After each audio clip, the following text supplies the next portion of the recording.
All right, he brought his team back into this. He may be able to continue the streak, or at least form one. His ideas. StarTaleQ! A lot of Ace fans here.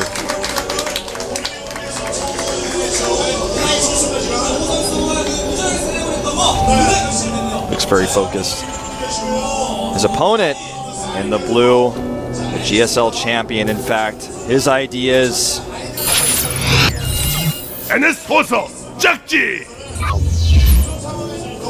Some might call Jakji a one-hit wonder, but I really feel like he's kind of a victim of circumstance. Yes. He's had tough groups and really hard Code A opponents, up and down groups as well. Ever since he won the GSL, you know, he's kind of been in tough places.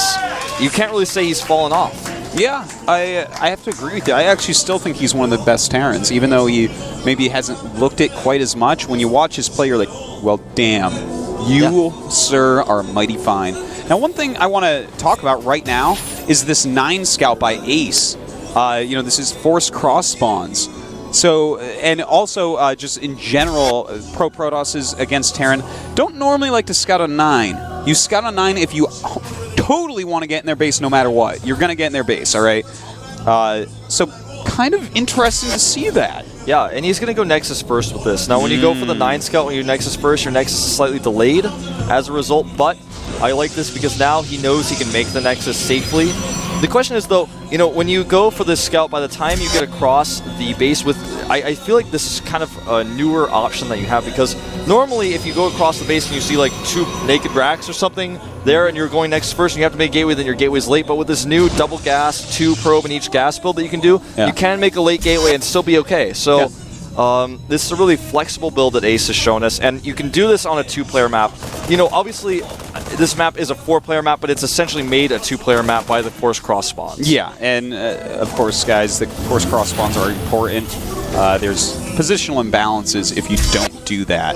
So, good to see. Now, the Nexus first, I expect to see Jakji go for another command center. He's already made one, but I think he's got to go into another command center and, you know, defend, get some E-bays up, because it's going to be hard for him to figure out exactly what Ace is doing. Of course, he can always go triple Nexus, you can always go for a bus, you can always go double Forge. There's a lot of options available, but I think this game we're going to see triple Nexus pretty quick again from Ace. I think so too. It seems to be what he's favoring, a style he's going to probably try to use here. On a map like this, it's very strong. Yeah. And... again, I agree with you on Jakji as well. I think he's going to be playing for the late game. However, he is adding 2 racks and a gas. Oh, that's kind of interesting to see that. Okay, so this is an option that you can do against a Nexus first, where you're saying, all right, he might go for that 3rd base, but I'm going to get Stim and Medivacs at a normal timing, and I'm going to pick him apart. And Jakji, extremely good at micro, has a very good game sense, so that may be something that he is able to do against Ace. I think this is the best map for it too, because Antigua has such a wide area where you can elevator units. Also, if your opponent has Zealot heavy army, which Ace has shown already, I mean, most pro gamers are going Zealot heavy right now. You just struggle to defend against the harass because you have to run all the way up into your main. It takes forever. Then by that time he's already elevated out. Then he's going at your natural again. The best type of map for that 2 medevac +1 push that we saw Marine King do so much. It's so standard right now, and I like the choice of this. Yeah. So right now, Ace, I think he's going to go for might go for a warp gate timing here, because he still has just 1 gas. He hasn't made a single sentry. And, I mean, if you're going to go for that quick 3rd... Oh, it does look like he's going to go for the quick 3rd. Yeah, This scares me, though, because he doesn't have a single sentry. You know, when this time... Oh, he canceled it, and you can see that canceled animation. He sees the cubes, man. He knows what's up.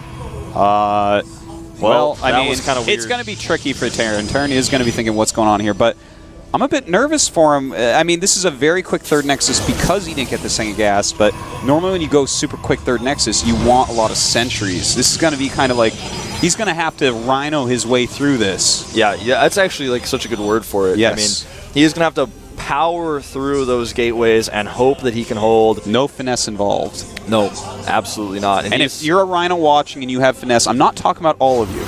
Okay, just in general. There's a Rhino at home with like glasses on the end of his horn. He's like reading a book while he's watching the GSL. He's like, "Oh, excuse me." Yeah, I don't want to, make rhinos that watch this angry, because you know what? We have people all over the world and animals all over the world that watch this. Yep. My cat and dog watch GSL all the time. I know. I've been there with. It's always on my TV, man. It's always going on. You have such a cool cat and dog, by the way. I really do. They're great. Thanks. I'm kind of jealous. Yeah. My cat's still back in the U.S. I miss her a lot. I'm sorry, man. All right, so we are going to see that timing, by the way, the +1 with combat shields and stem. This is basically like a Marine King build here. Yes. This is, he's going to be, if he has a Marauder, I'll be surprised. He's going to want just pure Marine. The +1's going to finish. He's going to hit this with Medivacs. And, against this brute force style of Ace, he's gone up to 4 gates so far. He's adding a bunch of gases now, but he's not going to have any tech against it. But now he's going to know it's coming. That's one thing that I think is really important to know. Definitely. If you know he's even going to get some more of these Marines. In fact, actually, I'm surprised he's not doing any fancy micro to try to trade a little bit. But weird. Killing off any Marines here is actually really, really, really useful. Eventually you hit a critical mass of these Marines where it's not going to be any fun. I like that I feel like he just made this choice to make the Twilight Council right now based on the fact that he killed those Marines and then his opponent went back. And he's like, okay, I can make it now. I've got double forges going, but now I can also make the Twilight Council. Yeah, you might be very right on that. Killing off just a few even, you're like, well, I don't need quite as many units to defend this now. Yeah, killing the few and also the fact that he knows his opponent's now all the way across the map. You saw him walk all the way home. He's still going to hit with this timing, most likely. I mean, he kind of has to. He knows his opponent's on 3 base, so he can't just sit back and be like, well, I guess I'll take a third now. There's no advantage to that. In fact, if he takes a third, it's because something weird happens. He's adding 2 Raxes right now. It looks like he just wants to kill Ace. He's going to micro his heart out. He's going to multitask, be all over the place, multi-pronged harassment, frontal attacks when he can, and he's going to try to kill Ace. And if he doesn't kill Ace, or at least wound him a lot, like, I'm talking killing probes and army pieces. He needs to kill the Nexus, basically. Yeah, he needs to really maim him. And with the army size he has now, he's got the ability to do a huge 2-pronged attack. He's going to do the double drop in the main and go for the 3rd base at the same time. And Ace, I feel, may have skimped on units. His 4 gateways he's making right now are not done in time.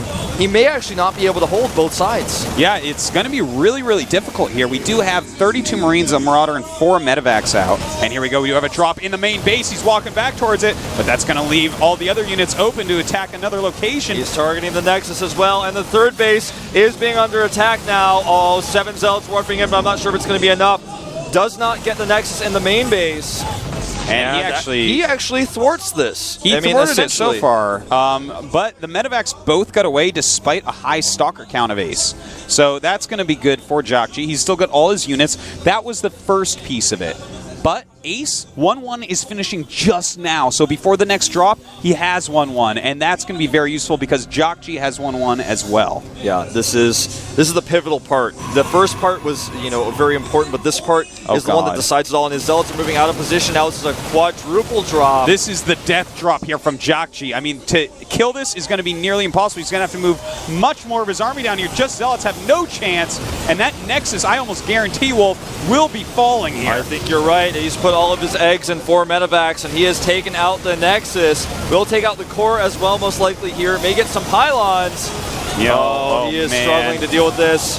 And at the same time, Ace coming in with a lot of Zealots, but Jakji has way too many units. Ace just, he's spread too thin. Even if he kills this all off, man, the damage has been dealt. And I don't think he's going to kill it. I think he's going to lose. Look at the supply dropping for him. Yeah, he does defend his 3rd, but he's losing his production here. This is the most important part. Yeah, you can lose 1 Nexus here or there, but if you lose half of your production in your main base, not only unpowering, but he's actually killing the gateways literally. Now Jakji's in a decent position. However, Jakji still, with no 3rd command center, and Ace is getting 2-2 right now. He may be able to transition if he crushes this army, but look at this concave at the top of the ramp, and the 3rd base is being assaulted again. Ace may be spread too thin. Yeah, it does look like it. Some High Templars being warped in. Storm on the way. Does feedback at that 3rd base, and the main base's forces have been basically cleared up, but this 3rd going to fall. Yeah, he's going to lose his 3rd, and if you kill both Nexi like this, even though he doesn't have a 3rd command center of his own, he has so many transitions available to him. He can do anything from here. He's in a dominating position. He did lose that drop in the main base, which is good for Ace, But I think from here, basically, Jockji, what he should be doing, he is continuing to push, but I feel like he needs to walk home, make 4 bunkers, and just macro for a minute. He's going to kill this pylon, which will unpower all of those gateways, well, except one. Now he's done it. And the Archon will fall, trying to chase here. There's just too much DPS in this army. I'm not sure if he even has to go home. GG. Now, Jockji brute forced his way through that one. Yeah, and I mean, that was when you go 3rd Nexus, right? And then you only have 4 gates, and you're going double forage, you throw up the Twilight. It's like, especially on Antigua, you're spread so thin. You're spread so unbelievably thin. Now, most 3rd Nexus builds that we see, you'll see like 3 Nexus real quick into like a 7-gate attack, because it keeps Terran in their base long enough for you to get enough units to spread out to stop drops, enough tech to actually have things like Blink or Charge to help hold out these drops. This game, though, Ace was so middle of the road that Jockji's very precise attacks, his pinpoint precision on his aggression. Yeah, there was no way for Ace to defend every location at once. Basically, he was actually like a male crab with his attacks, okay? He has one big claw going into the main. Oh, wow. And he's got the little claw going into the third base. I was worried when you started this, but this is good. He's got the little claw going into the third base, and that's always still pinching at him, so he's got to worry about that a little bit. Eventually, the Nexus is going to go down. But the big claw with the four drops, he sent the 4 medevacs in, sent those in. Ace, so zealot heavy, so spread so thin, his units were in his natural repeatedly, because he was like, well, what if he sends the big claw to my third base and I lose that? I have to defend both. And I feel like he decided to go for all the tech at once when he saw the army move back, because it wasn't the normal timing. But Jockji came with 4 medevacs instead of 2. Yeah, you know, if Jockji had gone for a quick 3rd command center, which is a bit more standard, because people don't normally do middle-of-the-road 3 Nexus builds like he did, but if he had gone for the more standard counter that, which would be the extra command center, the double eBay, then Ace's build would have lined up better with it. But against, when you don't really know what they're doing, it's actually safer to just go like 7 gates and attack them. Who's it going to be? Does it have to be Bomber? It's either Bomber or Parting, right? Parting. Okay. Well, not even using a Terran player here today. 3 Protoss and 2 Zerg. Wow. Yeah, you're right. And what a scary position to be in, because your first opening match, you have to win several games, but your first match is going to be a PvP, a very volatile matchup. Yeah. That's not, I mean... It's a rough, man, but Parting he plays against a Terran now, where the Terran that he's playing against is actually just killed a Protoss, who may even arguably be better than Parting right now, more in shape. This is something we discussed very briefly. Well, since Parting went last and Ace second last, I would say that Parting still probably is better. That's my guess on that. You know, one thing to point out, no Terrans coming out whatsoever. Virus and Bomber both very good Terrans. I wonder if they're thinking, you know what, right now Terran's not doing as well. We're going to just use our big gun Protoss and Zerg lineup. But at the same time, NS Hoso is only using Terrans to kill him. Yeah. So sup. I mean, exactly. This is a matchup he has to win right now, where his teammate could not. And this is it's not going to be easy. Yeah, it is not indeed. Well, Wolf, I think we have to go on a quick break, guys. Don't go anywhere. GSTL will be right back. 15 past speed on and I still be saved like a piggy bank on it and build me all that I couldn't, wouldn't, and shouldn't have been. I owe to the wouldn't quit off. Sorry, I'm stuttering, but I am going to lead the sea like I came here. So